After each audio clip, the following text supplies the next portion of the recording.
Hey there, my name's Sal Holden from Abundant Heart Coaching, and a few simple tips to have a powerful morning routine. This is one of the most amazing things that we can do for ourselves to set ourselves up and to have more energy and be even more productivity with less time every single day. One of the reasons why women find it difficult to establish a morning routine is because they're feeling so tired. So, we tend to reach for the snooze button, hit that again, and then end up jumping out of bed, already feeling overwhelmed, already feeling like you're rushing, you're running late and on the back foot, which fries our nervous system, puts us into overwhelm where we can't think clearly, we feel scattered, unorganized and literally rushing in our day. And then number two is really stepping into that same space again, feeling that we haven't got time to actually do a morning routine, which is caused by number one. So it becomes this crazy cycle that we sometimes get locked into and get stuck on. A few things that can really help to set you up for a powerful morning routine is actually going to bed on time or earlier than what you normally would. And you might want to just start trying to do this if you have a super late bedtime and you know it doesn't serve you. And I know a lot of women at the end of the day just want that peace and that quiet for themselves, so they tend to stay up later because they're everybody else is asleep and it's their downtime. What you can actually do is really start to change this into a morning routine. Before you do that though, make sure you check out the book The Power of When, because you may be more energetically available of an evening. It might actually serve you. And that particular book actually talks about how we can all have different chronological times that actually work better for us. Personally, I'm a lion out of that book. I like to wake up at 4 or 5 a.m., get stuck into my day, so it makes sense for me to have a morning routine that really serves me in that way. But even if you are one of the other descriptions within the book where, you might be a bear and waking up at 9 a.m. or like your systems, you might get up earlier, but your system's not truly waking up until 9 a.m. Or you might be a wolf that stays up super late and likes to, or doesn't, really wake up until about 12 p.m. midday. So these things are really important to be aware of as well, where it can really support your system to understand this about yourself instead of berating yourself, making yourself wrong, because this is not what this is about in any way, shape or form. So a few things that I actually do to set myself up for a powerful morning routine is actually go to bed. And if I notice I'm falling in the Facebook scroll hole, I know for me that's an indicator I'm tired, I'm not focusing, I'm distracted, or I'm in procrastination. And so it's actually time to take myself to bed. Number two is actually my body actually wakes up really quite naturally. I never set an alarm unless I'm actually going somewhere or I have to be somewhere at a particular time in the morning. Otherwise, naturally, my body will wake up anything from 4 a.m. Through to about 5:30, 6 a.m. Or if I'm really exhausted and needing a lot of sleep. From that point, I generally grab myself a cuppa, sit down with my journal, and I will answer some really powerful questions. What do I want? Why do I want that? Because again, that gets me really excited. I'm already focusing on what I want to create, not what's going wrong, not what is overwhelming me, not what's bad, not any of those things. Really, where is it that I'm going and why is that super important to me? We can often lose purpose and meaning in life as women when we become exhausted and we've got this great big to-do list that we're just ticking off and we end up feeling quite robotic. And what this does is it actually drains the joy and the meaning and the purpose as to why we're actually doing those things or why those things are important. And it just becomes another obligation, have to, need to, should in our lives, which does not energize us at all. So by getting in connection with what it is that you want, and that might be what you've already created, and you can just really write in a lot more about that. Like, why is that super important to you? Why does it light your heart up? Why do you love it when you're spending time with your kids or your partner? Why is it important for you to be in a financially stable place? Like, all of those things can really help us to keep us moving forward and to have us taking inspired action. I often have quite a few different journaling questions, just depending on how I'm feeling each day and what it is that I'm wanting to connect with.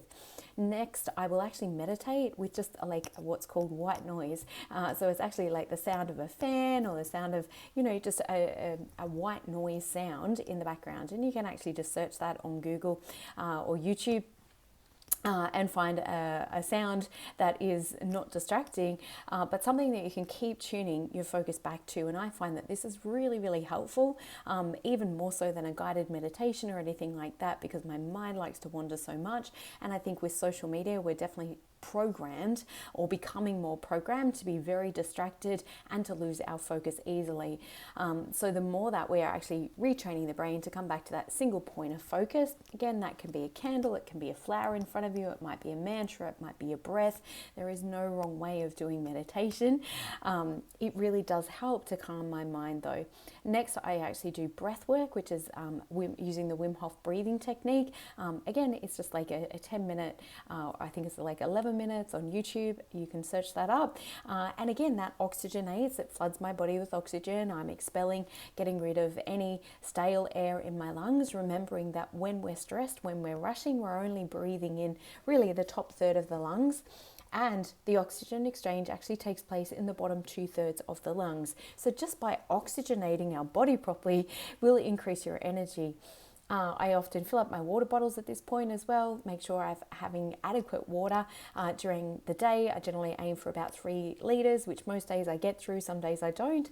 And then I go into doing generally a workout, a walk, a 20-minute walk outside in which, I'm generally listening to something that's uplifting and supportive. Sometimes I love to read a book just for a few minutes. My morning routine is quite extensive. Not suggesting for a second that you need to do, a 2-hour-long routine like I do, but definitely finding the things that really support you, that really give you the energy that you might like to try. I often do things like headstands or yoga or splits or, stretching, things like that as well that can really support the body depending on where I am in my monthly cycle as well. And we need to take that into an account. You are not a robot. So some weeks you'll have more energy to perhaps go for a run or to go for a big walk or do something more strenuous through your exercise or higher levels of cardio. Other weeks you may find, just depending on where you're at with your cycle, generally for me I find it's the last week before my cycle starts and the week of my cycle, I will take things a lot easier and a lot slower for myself as well, because that's just where my energy's at and I'm honouring and listening to my body, which is super important. Obviously a really great brekkie is a great start to the day. It helps to balance blood sugar. If you're just grabbing something quite carby, meaning a piece of toast with like honey and peanut butter or something on it, obviously the peanut butter's got more fats in it, but that in itself, just the toast and the honey is very, very high in sugar and carbs. And if you're not actually having adequate protein or good quality fats with that, then that gets absorbed into the system very, very quickly, particularly if it's coupled with a coffee, and that will spike your blood sugar. What actually happens about an hour later, your body is going to crash and you're going to be needing something else sweet to pick you up and or another coffee. And so this is what ends up happening to our blood sugar all day. By the end of the day, we're feeling exhausted. So by having a really good quality protein in the morning, along with good quality fats and the good quality carbohydrates, not just a quick hit, so complex carbohydrates, things like veggies, salad. I know that sounds weird for breakfast, but it's one of the best things that you can actually do to really set your body up to be in this beautiful slow burn all day where your blood sugar is not skyrocketing and then the insulin's got to kick in, bring it back down, in which case you crash. That all taxes the adrenals, or worse still, if you're not eating, then again, that can be a huge tax on the adrenals, because if you're not using your food for energy, then your body's producing, it's got to grab that energy for somewhere. Sometimes, we might have glycogen stores left in the liver, which the body can access as kind of like sugary stores. But when they're all used up, the body's actually relying on adrenaline energy to get you through the day if you're not eating until much later in the afternoon. I know there's some stats and different things around fasting. So if that's your thing, totally cool. Just make sure that you're really aware and see whether that's actually a really good fit for you as well. Fasting really does work for some people. Other people doesn't work so well. So again, know your body, be tuned in and listen. Hopefully this has been really powerful ideas of what you can do each day to really set yourself up. The biggest thing is really how are you feeling within yourself? Are you honoring yourself? Are you taking that time out to really nurture you, love on you, and take care of you? Have an amazing rest of your day. Bye for now.